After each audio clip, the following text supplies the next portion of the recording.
Con una diferencia. En la era de Internet, los consumidores están dispuestos a luchar contra la obsolescencia programada. The first movie we made that really broke through was a movie about the iPod. And I was completely broke, and I had gotten this iPod, it was like $500, $400, and about 8 months later, 12 months later maybe, the battery died in it. And I called Apple to ask them to replace the battery. And their policy at the time was to tell their customers to buy a new iPod. You might as well go get a new one. Apple doesn't offer? No. Apple doesn't offer a new battery for the iPod? No.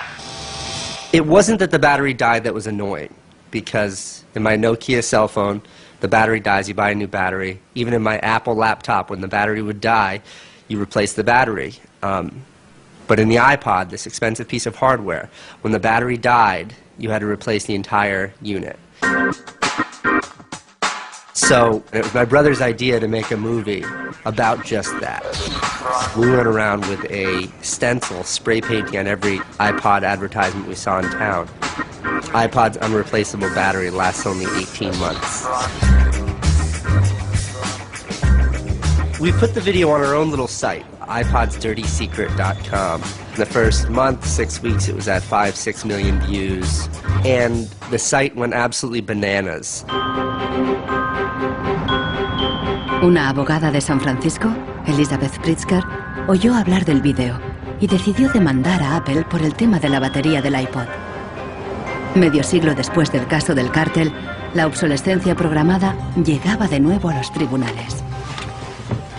When we brought this litigation, this was 2 years after the iPod was introduced, Apple had sold about 3 million iPods nationwide in the United States. Buena parte de esos iPods tenían problemas con la batería y sus propietarios estaban dispuestos a ir a los tribunales. Uno de ellos era Andrew Westley. We selected from amongst the consumers who had called us individuals who would serve as representatives in a class action.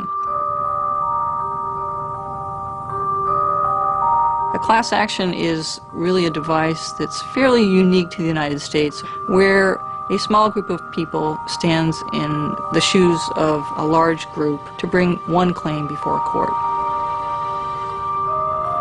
My role in that case was as class representative on behalf of thousands, maybe tens of thousands of people. The case came to be known as Wesley versus Apple.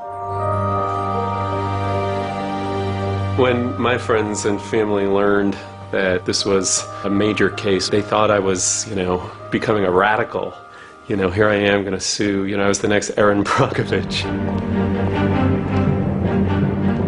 En diciembre de 2003, Elizabeth Pritzker presentó la querella ante el Tribunal del Condado de San Mateo, a un tiro de piedra de la sede central de Apple.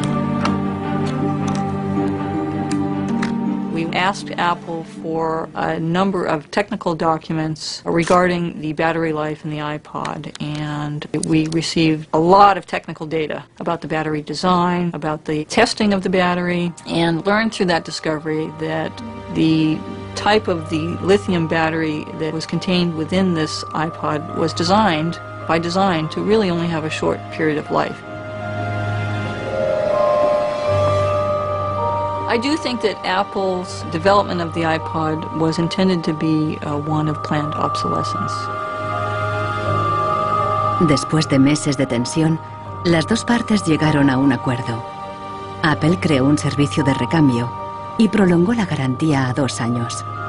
Los querellantes recibieron una compensación. One thing that really bothers me personally is that Apple really promotes itself as a young, hip, forward-thinking company, and for a company like that not to have a good environmental policy that allows consumers to return products for proper recycling and disposal is really counterintuitive and counter to their message.